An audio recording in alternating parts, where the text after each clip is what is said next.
तो हेलो बच्चों, कैसे हैं आप सब? आई होप आप सब संगे मैं प्राची मैम और फिर से आपका इस प्यारी से चैनल ब्राइट फ्यूचर क्लासेस 2.0 पर आपका स्वागत करती हूँ। आज हम लेकर के आए क्लास 12 केमिस्ट्री का मॉडल पेपर, जो कि 2025 बोर्ड एग्जाम में इसी पेपर से हम ये नहीं कह रहे 70 में से 70 आएगा, लेकिन 70 में से आपका 60 नंबर तो कंफर्म होगा। देखिए, हम आपको ये नहीं कहेंगे कि आपका एक ही सेट में मॉडल पेपर बनाऊंगी उसी में से 70 में से 70 रहेगा। बहुत सारे लोग हैं जो आपको कह देते हैं कि 70 में से 70 एक ही मॉडल पेपर से आएगा। मैं आपको 3 सेट प्रोवाइड करूंगी और तीनों सेट में से आप अच्छे से पढ़ लीजिए तीनों सेट को, और उसके बाद में बोलूंगी हाँ तीनों सेट में से आप बोर्ड एग्जाम में बैठेंगे तो आपको 70 में से 70 नंबर तो कंफर्म मिलेगा ही देखने को। इसलिए आप तीनों सेट को देखिएगा। एक सेट में कोई भी ये नहीं कहेगा, कोई भी टीचर कोई भी नहीं कह सकता कि हम इसी में से 100% 70 में से 70 ही आएगा। ऐसा नहीं होगा। आपको मैं 3 सेट प्रोवाइड करूंगी और तीनों में से आपको अच्छे से समझिएगा उसको। आपको तब जाके 70 में 70 में बोलूंगी और 70 में 70 तब जाकर के आपका आएगा बोर्ड एग्जाम में। आप अच्छे से देख लीजिएगा। तो सेम ऐसे पेपर आएगा 2025 में। अब क्या क्या कैसे कैसे करने हैं, कैसे क्वेश्चन होंगे, कैसे अटेम्प्ट करने हैं, सभी हम इस क्लास में डिस्कस करने वाले हैं। और आपकी पढ़ाई अभी तक कितनी हुई है, कितनी अभी रह गई है, वो आप सब अपने आप को जज कीजिए, कितना रह गया, कितना छूट गया है। और एक बात और, अगर कुछ नहीं तैयारी हुई है तब भी कोई बात नहीं है। आप जितने मॉडल पेपर हम भेज रहे हैं, आपको दे रहे हैं, प्रोवाइड कर रहे हैं, आप इसी मॉडल पेपर को अच्छे से कॉपी में नोट कीजिए और इसका सोल्यूशन कीजिए और इसको तैयार कर लीजिए। तब भी आपको तीनों सेट में से, आज हमारा सेट 1 होने वाला है, तीनों सेट में से तब जाके आपको 70 में से 70 नंबर आपको मिल सकते हैं। तो चलिए हम क्लास को स्टार्ट करते हैं। तो सबसे पहले यहाँ पर आपको जो टाइम मिलेगा एग्जाम में आपके, वो 3 घंटे 15 मिनट का आपको समय मिलेगा। आपका जो पूर्णांक होगा वो 70 नंबर का होगा और प्लस में 30 नंबर आपका जो होगा वो क्या होगा, आपका प्रैक्टिकल नंबर मिलेगा। आपका टोटल नंबर जो होगा वो 100 नंबर का होगा। यानी कि आपका रिटन एग्जाम जो होगा वो 70 का होगा, बाकी आपका प्रैक्टिकल मिलेगा। रसायन विज्ञान का पेपर है। अगर आप इसको अच्छे से देखें, पूरा अच्छे से आप समझे, अगर आपको कोई क्वेश्चन नहीं आएगा, अगर आप कमेंट में करते मैम इसका सोल्यूशन भी चाहिए, तो मैं आपको सोल्यूशन भी लेकर के आऊंगी। तो सबसे पहले आपके एग्जाम में पेपर में लिखे क्या क्या होते हैं उसको समझते हैं। यहाँ पर नोट दिया गया है और नोट में दिया गया है प्रारंभ के 15 मिनट परीक्षार्थियों को प्रश्न पत्र पढ़ने के लिए निर्धारित है। मतलब जो आपका 3 घंटे 15 मिनट समय दिया गया है, उसमें जो 15 मिनट का टाइम है वो आपको पेपर को अच्छे से रीड करने का टाइम दिया जाता है। निर्देश दिया गया है। निर्देश में आपको 4 निर्देश है। 4 निर्देश क्या क्या दिए जाते हैं उसको समझते हैं। सबसे पहले सभी प्रश्न अनिवार्य है। प्रत्येक प्रश्न के निर्धारित अंक उसके सामने उसके समक्ष दिए गए हैं। मतलब सभी प्रश्न आपको करने अनिवार्य है। आपको कोई क्वेश्चन छोड़ने नहीं है आपके एग्जाम में, और सभी क्वेश्चंस के सामने उसका अंक दिया रहेगा कि ये प्रश्न इतने नंबर का है। आगे समझते हैं। गणनात्मक प्रश्नों में गणना के समाप्त पद दीजिए। मतलब आपको यहाँ पर वो भी क्वेश्चन दिए रहेंगे, जैसे आपको कैलकुलेशन वाले फिजिक्स में केमिस्ट्री में आपके यहाँ पर गणनात्मक क्वेश्चन यानी कैलकुलेशन क्वेश्चन भी रहते हैं, वो भी आपको करने रहेंगे।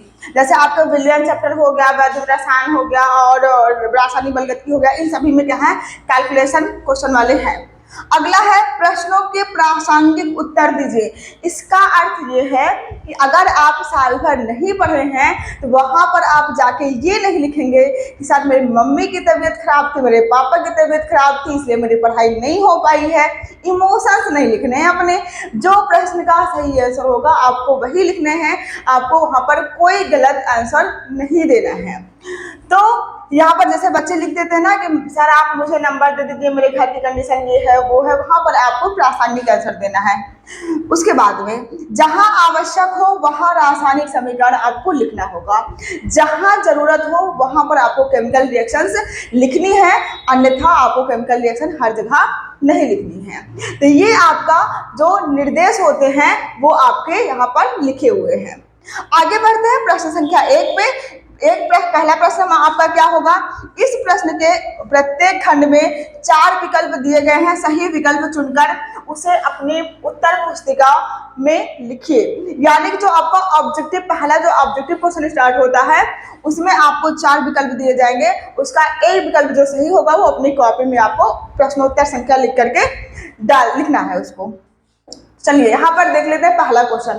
पहला क्वेश्चन आपका विलियम चैप्टर का है। यहाँ पर हम आपको सोल्यूशन नहीं कराने वाले हैं, केवल क्वेश्चन को समझाने वाले, क्वेश्चन आएगा कैसे, आपको लिखना कैसे है। तो यहाँ पर का फर्स्ट यानी कि पहले का फर्स्ट क्वेश्चन है, शुद्ध जल की मोलरता का मान है। ऑप्शन आपको 4 ऑप्शन दिया गया है, 4 ऑप्शन में से आपका जो भी राइट आंसर होगा वो आपको, प्रश्न नहीं लिखने आपको अपने कॉपी में, केवल प्रश्नोत्तर संख्या 1 का डाल करके आपको आंसर लिख देना है और कुछ नहीं करना है।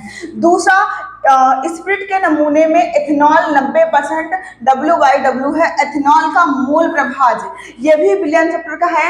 आपको बताना है कि मोल प्रभाज इनमें से कौन सा होगा, ठीक है। तो ये भी आपका क्या होगा, पहला 1 नंबर क्वेश्चन होगा। आपको अपने एग्जाम में डालना है प्रश्नोत्तर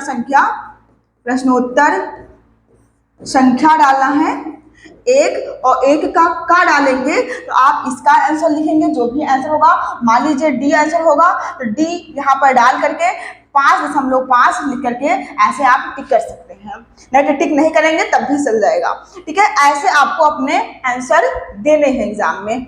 चलिए अगले क्वेश्चन बढ़ते हैं। आपका टोटल 6 क्वेश्चन होंगे यहाँ पर ऑब्जेक्टिव के।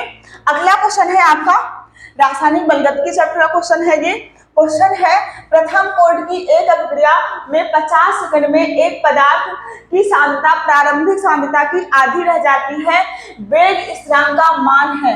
इसमें से आपको वेग स्थिरांक का मान बताना है कि वेग स्थिरांक का मान क्या होगा, ऑब्जेक्टिव क्वेश्चन है। अगला है, कैनिजारो अभिक्रिया संपन्न नहीं होती है, मतलब किनके द्वारा संपन्न नहीं होती है कैनिजारो अभिक्रिया, ये आपको आंसर देना है। ये अभी फर्स्ट ही चल रहा है, पहले का घ क्वेश्चन। अगला क्वेश्चन है आपका, अगला नंबर है वो है एनिलीन के ब्रोमीन है, एनिलीन के ब्रोमीन से प्राप्त होता है। ये आपको 4 ऑप्शन इसमें से भी दिया गया है, आपको यहाँ पर राइट आंसर अपना चुनना है। अगला क्वेश्चन जो है वो है, निम्नलिखित में मोनोसैकेराइड है। ये जैव अणु चैप्टर का है, आपको बताना है निम्नलिखित में से मोनोसैकेराइड है और आपको ऑप्शन दिया गया है मल्टोज, फ्रक्टोज, स्टार्च और सेलुलोज। इसको आपको आंसर देना है। अब आते हैं प्रश्नोत्तर संख्या 2 पर। पहला जो क्वेश्चन होगा 1 नंबर का होगा, ऑब्जेक्टिव होगा। दूसरा अब यहाँ से आपको थ्योरेटिकल क्वेश्चन मिलेंगे। तो पहला का यहाँ पर आपको सारे प्रश्न के सामने उसका नंबर दिया गया है। तो यहाँ पर पहला क्वेश्चन है, कोलराउस का नियम क्या है, इसके 2 उपयोग लिखिए। ये आपका पहला क्वेश्चन है। दूसरे का और दूसरे का खा है आपका, राउल्ट के नियम को परिभाषित करें तथा उसकी सीमाएं लिखिए। ये आपका राउल्ट का नियम वाला जो क्वेश्चन है विलियम चैप्टर का है। वहीं पर कोलराउस का नियम जो है वो आपका वैद्युत रसायन चैप्टर का क्वेश्चन है, यानी कि सेकंड चैप्टर का। अगला ग नंबर का जो क्वेश्चन है वो है संक्षिप्त टिप्पणी लिखिए। यहाँ पर देखिए 2 दिया गया है, एक लिगेंड है और एक है समन्वय संख्या, और एक नंबर का है, यानी टोटल 2 नंबर का है। लिगेंड पर आप अगर टिप्पणी लिखते हैं तो आपको 1 नंबर मिलता है, समन्वय संख्या पर 1 लिखते हैं तो आपको 1 नंबर मिलेगा। टोटल जो क्वेश्चन है वो आपका 2 नंबर का है यहाँ पे। तो यहाँ पर आपको ज्यादा बड़ा भी नहीं है, लिगेंड बहुत छोटा डिफिनेशन है इसकी, समन्वय संख्या की भी बहुत छोटी डिफिनेशन है, यानी कि छोटी डिफिनेशन है, इसलिए 1 नंबर की ये भी है और 1 नंबर का यह भी है। दूसरे का घ, यहाँ पर देखिए निम्नलिखित सेल को निरूपित कीजिए। ये आपको रिएक्शन दी गई है, इसको आपको सेल फॉर्म में कन्वर्ट करना है। उसके बाद में इसके सेल ई सेल का परिकलन करें। यदि ई नॉट सेल बराबर, आपको यहाँ पर नॉट कर लीजिएगा, ई नॉट सेल बराबर 3.17 वोल्ट दिया गया है। ये आपका नर्स समीकरण से क्वेश्चन जो है सॉल्व होगा, इसको आप सॉल्व आउट करिएगा, आपको यहाँ पर आपको रिजल्ट देखने को मिलेगा। ये भी आपका जो है वो 2 नंबर का क्वेश्चन है, ठीक है। चलिए अगले क्वेश्चन बढ़ते हैं। तीसरा क्वेश्चन भी आपका 2 ही अंक का होगा। ये ना समझिएगा तो तीसरे में बढ़ेंगे तो 3 नंबर का होगा, अभी 2 ही नंबर का है। तो तीसरे का जो क्वेश्चन है, शून्य कोड की अभिक्रिया के लिए वेग स्थिरांक की इकाई तथा व्यंजक लिखिए। 2 नंबर का क्वेश्चन है, इंपॉर्टेंट क्वेश्चन है, हम आपको पढ़ाते टाइम ही बताए थे। अगला है मानक हाइड्रोजन इलेक्ट्रोड विभव को समझाइए। यह भी आपका क्या है, 2 नंबर का प्रश्न आपके एग्जाम में पूछा जा सकता है। अगला है प्रत्येक के 2-2 उदाहरण देते हुए द्विक लवण तथा संकुल लवण में अंतर स्पष्ट कीजिए। आपको ये क्वेश्चन है उपसहसंयोजक यौगिक का चैप्टर जो है वो हमें लगता है 8 या 9, जो भी नहीं 8 या 9 नहीं है, केमिस्ट्री फर्स्ट का लास्ट चैप्टर है कुल मिला के, उपसहसंयोजक यौगिक वाले चैप्टर का क्वेश्चन है ये। अगला क्वेश्चन घा वाला, तीसरे का घा, आरएनए पर संक्षिप्त टिप्पणी लिखिए। जैव अणु, ठीक है, जो केमिस्ट्री का लास्ट चैप्टर है जैव अणु, वहां से क्वेश्चन है, ठीक है। तो ये आपका 2-2 नंबर के, यहां से भी मिले आपको 2, 2, 4, 2, 6, 2, 8 नंबर क्वेश्चन, यानी कि तीसरा क्वेश्चन भी 8 नंबर का था। अगले पे बढ़ते हैं, क्वेश्चन नंबर 4 का है नेनर्स समीकरण, यानी नर्स समीकरण लिखिए तथा उसकी एक उपयोगिता लिखिए। नर्स समीकरण मैं आपको पढ़ाई भी हूँ, इंपॉर्टेंट भी बताई हूँ, और नर्स समीकरण पे न्यूमेरिकल भी आता है, अभी आप देखे भी थे। दूसरा क्वेश्चन, चौथे का खा, डाई एथिल ईथर बनाने की प्रयोगशाला विधि का सचित्र वर्णन कीजिए। 3 नंबर का है, इंपॉर्टेंट है, बहुत इंपॉर्टेंट बोले थे। इस सेट में आपको 3 नंबर का मिल रहा है, लेकिन ये आएगा 5 नंबर में। ये जो क्वेश्चन है डाई एथिल ईथर, ये आपको 5 नंबर में देखने को मिल सकता है। मोस्ट इंपॉर्टेंट है, इतना मानिए कि आपके 2025 में ये 100% आएगा, ठीक है, 100% आएगा। अगला क्वेश्चन, चौथे का गा, निम्न अभिक्रियाओं में ए, बी तथा सी यौगिकों के नाम तथा संरचना सूत्र लिखे। 3 नंबर का है। 3 नंबर कैसे मिलेगा, 1 नंबर यहाँ मिलेगा, 1 नंबर यहाँ मिलेगा, 1 नंबर यहाँ मिलेगा, यानी कि आपको यहाँ पर CH3COOH पर रिएक्शन करवानी है अमोनिया की, और आपको प्रोडक्ट बनाना है, ए प्रोडक्ट जो भी बनेगा, फिर जो भी प्रोडक्ट बनेगा उसकी रिएक्शन करवानी है NaOBr से, प्रोडक्ट बी बनेगा, फिर जो भी प्रोडक्ट बनेगा उसकी रिएक्शन करवानी है आपको NO2 प्लस HCl से, और आपको प्रोडक्ट सी मिलेगा। केवल रिएक्शन है, रिएक्शन आप अपनी तैयार कर लीजिए, स्ट्रॉन्ग कर लीजिए, आपका समय यहाँ बहुत बचेगा कि आपको यहाँ पर केवल कंपाउंड लिखने हैं, जो कंपाउंड यहाँ से प्राप्त होगा। अगला क्वेश्चन, अगला जो क्वेश्चन है चौथे का घ, वो है ग्लूकोज के 2 गुणधर्म तथा रासायनिक समीकरण के। ग्लूकोज में कार्बिल समूह एल्डिहाइड के रूप में उपस्थित होने को कैसे सिद्ध करेंगे। क्वेश्चन जो है ये 3 नंबर का है, और आपका ये है जैव अणु का, यानी कि जैव अणु चैप्टर आपका बहुत इंपॉर्टेंट है, ठीक है। आगे बढ़ते हैं, अगला जो क्वेश्चन है 5वां का, और यहाँ से स्टार्टिंग होती है आपके 4 नंबर के क्वेश्चन की। 4 नंबर से यहाँ क्वेश्चन आपका दिया गया है, मोलर अवनमन स्थिरांक को परिभाषित कीजिए। मैं आपको बताया था मोलर अवनमन स्थिरांक या फिर उन्नयन स्थिरांक जरूर आएगा यहाँ से। और उसके बाद में सवाल है 31 ग्राम एथिलीन ग्लाइकॉल C2H6O2 को 500 ग्राम जल में विलय किया गया, विलयन के हिमांक की गणना कीजिए। मोलर अवनमन स्थिरांक का मान दिया गया है आपको 1.86 केल्विन किलोग्राम मोल इनवर्स है। ये आपको क्वेश्चन है आपका, क्वेश्चन है आपका 4 नंबर का, इंपॉर्टेंट है। आपको मोलर अवनमन स्थिरांक की पहले परिभाषा देनी है, फिर आपको ये कैलकुलेशन न्यूमेरिकल सॉल्व करने हैं। अगला जो क्वेश्चन है 5वां का खा, वो है अभिक्रिया की कोटि एवं आणविकता में अंतर स्पष्ट कीजिए। सिद्ध कीजिए कि प्रथम कोटि की अभिक्रिया को 99.9% पूर्ण होने में लगा समय अर्ध आयुकाल का 10 गुना होता है। मोस्ट इंपॉर्टेंट क्वेश्चन है, 4 नंबर का है, बहुत बार बताए हैं। ये वाला जो क्वेश्चन है ये भी आपके एग्जाम में आने की 100% संभावना है इसकी। तो आप इस पूरे क्वेश्चन को नोट करते हुए चलिए। तो चलिए आगे बढ़ते हैं। तो आपका काम यही है कि आप कॉपी किताब लेके कॉपी पेन लेकर के बैठिए और सारे क्वेश्चंस को नोट कीजिए और इसी क्वेश्चन का सलूशन कीजिए और अच्छे से इसको तैयार कर डालिए, क्योंकि यही क्वेश्चन आएंगे। विश्वास मानिए कि अगर आप तीनों सेट सॉल्व कर लिए तो आपको बोर्ड एग्जाम में 70 में से 70 नंबर लाने के लिए कोई नहीं रोक सकता। आप अच्छे से ला सकते हैं नंबर, बस थोड़ी सी ईमानदारी और मेहनत कीजिए, ठीक है। आगे बढ़ते हैं। अगला है आपका कौन सा चल रहा था, 5वां। पांचवे का ग, पांचवे के ग में है स्पष्ट करें क्यों। यहाँ पर आपको ग में दो क्वेश्चन दिया गया है, एक है स्कैंडियम एक संक्रमण तत्व है परंतु जिंक नहीं है, क्यों, ये आपको कारण स्पष्ट करना है। आपको ये जो क्वेश्चन है वो उपसा नहीं डी ब्लॉक एलिमेंट का है, कहाँ का है, डी ब्लॉक एलिमेंट का, डी ब्लॉक तत्व चैप्टर का है ये क्वेश्चन, ठीक है। कि आपको क्वेश्चन पूछा गया है स्कैंडियम जो है परमाणु क्रमांक 21 होता है, एक संक्रमण तत्व है परंतु जिंक नहीं है, क्यों, आपको कारण देना है। उसके बाद में कारण तो सिंपल सा है क्योंकि उसका बाहरी कक्षा जो है वो फुलफिल होता है।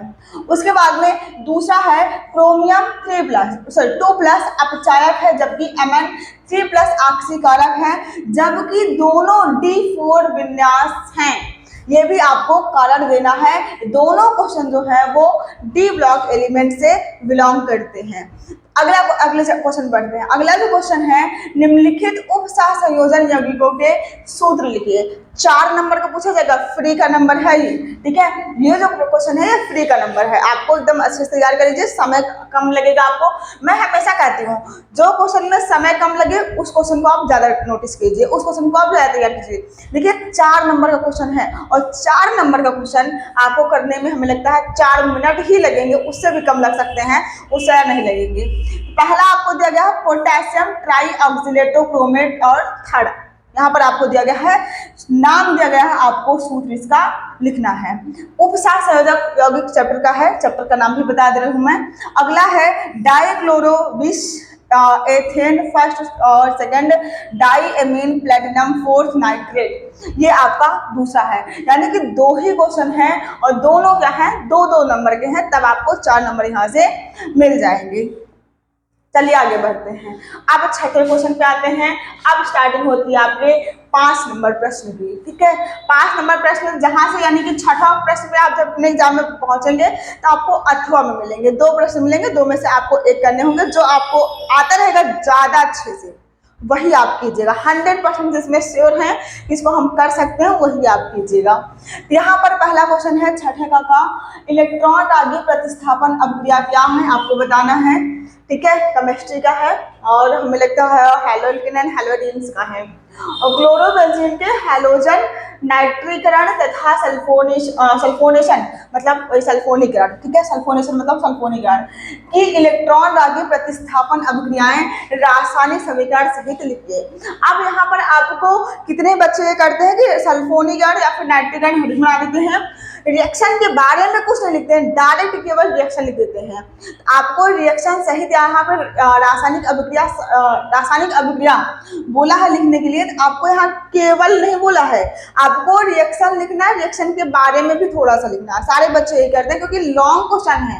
लॉन्ग क्वेश्चन का मतलब ये है कि आपको 5 नंबर मिलने वाला है और 5 नंबर के लिए आपको कंजूसी नहीं करना कि आपको केवल रिएक्शन लिख दिए, क्लोरोबेंजीन हेडिंग बना लिए रिएक्शन कर दिए, उसके बाद में हैलोजन का रिएक्शन बना दिए, हैलोजन का रिएक्शन लिख दिए। रिएक्शन केवल लिखनी है आपको रिएक्शन के बारे में भी एग्जामिनर को समझाना है, यानी कि 5 नंबर का लॉन्ग क्वेश्चन है, आपको डिटेल में एक्सप्लेन करना है। अगला क्वेश्चन अथवा में है, आपको ये आता रहेगा तो आप ये करिएगा, नहीं तो आपको ये वाला आता रहेगा उसी का अथवा, यानी कि छठे का ही है। आपको एग्जाम में बहुत ज्यादा समझाना है एग्जामिनर को, अपनी कॉपी में लिखना है प्रश्नोत्तर संख्या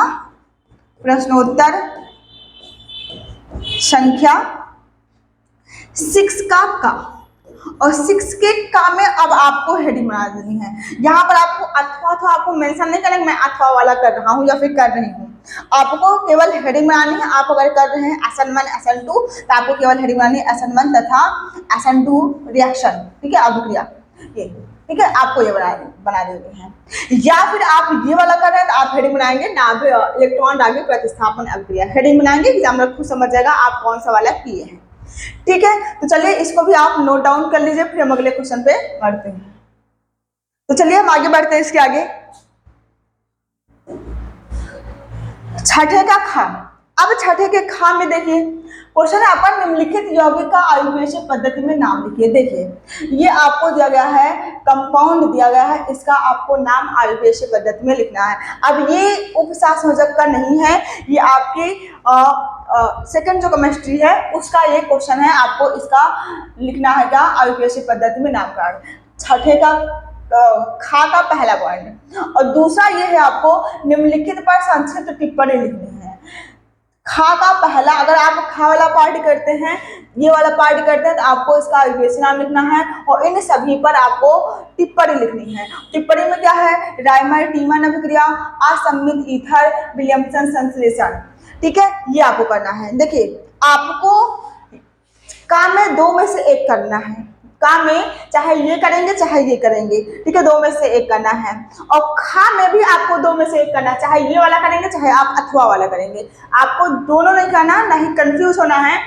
मेरा ये जो मॉडल पेपर लाने का मतलब यही है कि आप क्वेश्चन देखें, क्वेश्चन का पैटर्न समझें कि आपके एग्जाम में क्वेश्चन से पूछे कैसे जाएंगे। कितने बच्चे कंफ्यूज रहते हैं कौन सा करना कौन सा नहीं करना, अथवा मतलब समझते ही नहीं है, ठीक है। तो आपको का में भी दो था, एक दो में से एक करना था, और खा में भी दो क्वेश्चन आपको दिया गया, अथवा में दो में से आपको एक करना है। अगर आपको ये श्योरिटी से आता है, मुझे कंफर्म है कि मुझे आ रहा है मैं यही कर दूं, तो आप यही कर दीजिए, तो ये आप कर सकते हैं। उसके बाद में ये वाला करेंगे आप, आपको 2 नंबर मिलेगा, और ये तीनों करेंगे तो आपको कितना मिलेगा, 3 नंबर मिलेगा, यानी कि 3 और 2 मिलाकर कितना हो जाएगा आपका 5 नंबर हो जाएगा, ठीक है। या फिर अथवा में अब आप यहाँ पे डालेंगे प्रश्नोत्तर संख्या, अगर आप एग्जाम में आता है तो आपको डालना है प्रश्नोत्तर संख्या, प्रश्नोत्तर संख्या आपको डालना है 6 का, अब खा डालना है, सॉरी क्या डालना है, 6 का खा डालना है। अब खा में आपको हेडिंग बना लेनी है अपनी, अब खा में आप कौन सा कर रहे हैं आपको हेडिंग बना लेनी है, ठीक है। अगर ये वाला करना है तो आप इस लिख लीजिएगा आयुर्वेद नामकरण, और ये कंपाउंड लिखने के बाद उसका नाम लिख दीजिएगा।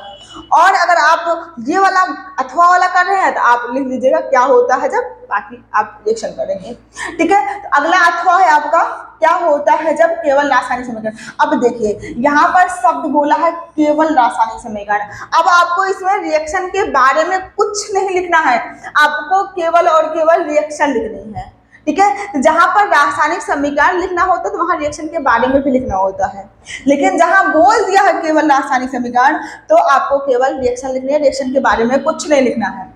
तो पहला है आपका यहाँ पे 5 नंबर का, ये भी है 5 क्वेश्चन है। एथिल अल्कोहल की एसिटिक अम्ल के साथ अभिक्रिया होती है तो क्या बनता है, आपसे क्वेश्चन पूछा हुआ है। एनिसॉल का नाइट्रेशन होता है, मतलब एनिसॉल का नाइट्रीकरण होता है। अगला है फिनॉल सांद्र नाइट्रिक अम्ल के साथ अभिक्रिया करता है, ये क्वेश्चन है आपका। उसके बाद में एथेनॉल का निर्जलीकरण किया जाता है, ये आपको रिएक्शन करनी है। फिनॉल की अभिक्रिया Br2 जल से होती है, ये आपको क्वेश्चन आपका करना है। चलिए आगे बढ़ते हैं। तो 2 में से आपको कोई एक करने हैं, अगर ये आप करते हैं तो आपका समय बचता है, ये आप करते हैं थोड़ा टाइम लगता है, तो आप मेरे ख्याल से थोड़ी रिएक्शन अपनी स्ट्रॉन्ग कीजिए, ये फास्ट कर लीजिएगा, आपका समय बच जाएगा। क्योंकि मेन आपके एग्जाम में होता है आप टाइम मैनेजमेंट कितना अच्छे से कर पा रहे हैं। अगर आप टाइम मैनेजमेंट अच्छे से कर लिए तो आपका पेपर जो है वो बहुत अच्छा जाने वाला है। तो अपना समय बचाएं एग्जाम में और तैयारी बेहतरीन करके जाएँ। तो चलिए आगे बढ़ते हैं। ये भी 1-1 नंबर का था, यहाँ पर 1+1+ का मतलब ये है कि प्रत्येक क्वेश्चन क्या है 1-1 नंबर का है। अगला 7वां क्वेश्चन पे बढ़ गए हम, ठीक है। 7वां क्वेश्चन में भी आपको 2 है और 2 में से आपको करने हैं। यहाँ पर है 7वें का काम, निम्नलिखित पर संक्षिप्त टिप्पणी लिखिए। यहाँ पर आपको क्वेश्चन दिया गया है, पहला ऊर्ज फिटिक अभिक्रिया, ग्रिग्नार्ड अभिक्रिया, फिटिक अभिक्रिया, ये आपका दिया गया है। और अथवा में है आपका यहाँ से क्या होता है जब क्लोरोबेंजीन की निम्नलिखित से अभिक्रिया होती है, नाइट्रीकरण, हैलोजीकरण और सल्फोनीकरण। ये भी आपको करना है, चाहे ये वाला करना है आपको और चाहे ये वाला करना है। 7वें का 2 में से कोई एक करने हैं आपको अपने एग्जाम में। अगला क्वेश्चन है खा में भी आपको चाहे ये करके आना चाहे ये करके आना है, ठीक है, आपको करके आने हैं ये सारे क्वेश्चन। अब यहाँ पे 1/2 का मतलब ये है, यहाँ पे 1 सही 1/2 का मतलब ये है कि एक क्वेश्चन जो है आपका वो 1.5 नंबर का है, ठीक है। तो यहाँ पर ध्यान से समझिए, यहाँ पर आपका क्वेश्चन है, कानी चारों क्रिया निम्नलिखित पर संक्षिप्त टिप्पणी लिखी है। कानी चारों क्रिया, एल्डोल संघनन क्रिया, क्रॉस एल्डोल संघनन क्रिया। मैं सारा पढ़ाई हूँ, सारा इंपॉर्टेंट आपको मैं कराई हूँ, सारी रिएक्शंस। ये जो रिएक्शंस है ना, ये तो मैं एक ही वीडियो में बताई हूँ आपको, मेरे ख्याल से 10 से 15 मिनट की वीडियो होगी, ठीक है। ये सारी रिएक्शन एक ही वीडियो में मैं कराई हूँ। आप सर्च कीजिएगा एल्डोल संघनन अभिक्रिया, या फिर कोई इसमें से सर्च कर लीजिएगा, बायोप्राचीनम लास्ट में लगा दीजिएगा, आपको ये तीनों रिएक्शंस वहां पे मिल जाएंगी। तो आगे बढ़ते हैं हम। तो आगे है अथवा में आप सातवें का खा, प्रश्नोत्तर नंबर 7 6 में बताए थे 6 क्वेश्चन में, वैसे आपको सातवें का खा डालना, खा में से कोई एक आपको करना है, चाहे ये वाला करना है चाहे ये वाला करना है। तो अगर ये वाला आप करते हैं तो आपको यहाँ पर मिल रहा है टालिन अभिकर्मक का उपयोग आपको बताना है, फेहलिंग विलयन का उपयोग आपको बताना है, मेथिल कीटोन का हेलोफार्म अभिक्रिया द्वारा ऑक्सीकरण आपको बताना है। तो ये थे आपके, और एक क्वेश्चन और यहाँ पे रह गया है, मानक हाइड्रोजन इलेक्ट्रोड विभव को समझाइए। मेरे ख्याल से कहीं से क्वेश्चन छूटा हुआ है, बीच में से कहीं से, इसको आप नोट डाउन कर लीजिएगा, कहीं का बीच का क्वेश्चन है ये छूटा हुआ है, तो आप कर लीजिएगा। तो ये आपका ओवरऑल सारा क्वेश्चन है आज के। तो हम उम्मीद करते हैं कि आप सारे क्वेश्चन लिख लिए होंगे, नहीं लिखे हैं मैं एक बार यहाँ पे सारी स्लाइड को आपके सामने कर देती हूँ, आप अच्छे से लिख लीजिए, नहीं तो मैं हटी हुई होंगी, आप वीडियो को रोक रोक करके लिख लीजिएगा। तो आज की ये क्लास आपको कैसी लगी है तो आप कमेंट में जरूर बताएंगे, और आप मैम की जो मेहनत है उसको आप जरूर अपने दोस्तों के साथ शेयर करेंगे ताकि उनका भी फायदा हो सके, और ये जो मॉडल पेपर है जो मैं बनाई हूँ आपके लिए एग्जाम के लिए, वो आपको 100% आपके एग्जाम में यूजफुल हो। तो मैं स्टार्टिंग में भी बोली थी, मैं ये नहीं कहती हूँ मैं एक ही सेट बनाऊंगी, एक ही मॉडल पेपर बनाऊंगी, आपको उसमें 70 में से 70 मिल जाएगा, इसीलिए यहाँ पर पड़ा हुआ है सेट 1, ठीक है। सेट 3 3 सेट बनाएंगे और तीनों सेट को आप देखिएगा, उसके बाद मैं 100% गारंटी लूंगी कि आपको 70 में से 70 नंबर लाने से कोई नहीं रोक सकता है। जो केवल एक मॉडल पेपर प्रोवाइड करते हैं और कहते हैं 70 में से 70 आ जाएगा, कभी नहीं होगा ऐसा, ठीक है। मैं आपको बहुत ज़्यादा इधर उधर की बातें नहीं बताऊंगी, हाँ जो एग्जैक्ट है वो आपको बताऊंगी। आप विश्वास कीजिए, अच्छे से अपना क्वेश्चन लिखिए और इसको अच्छे से सॉल्व कीजिए।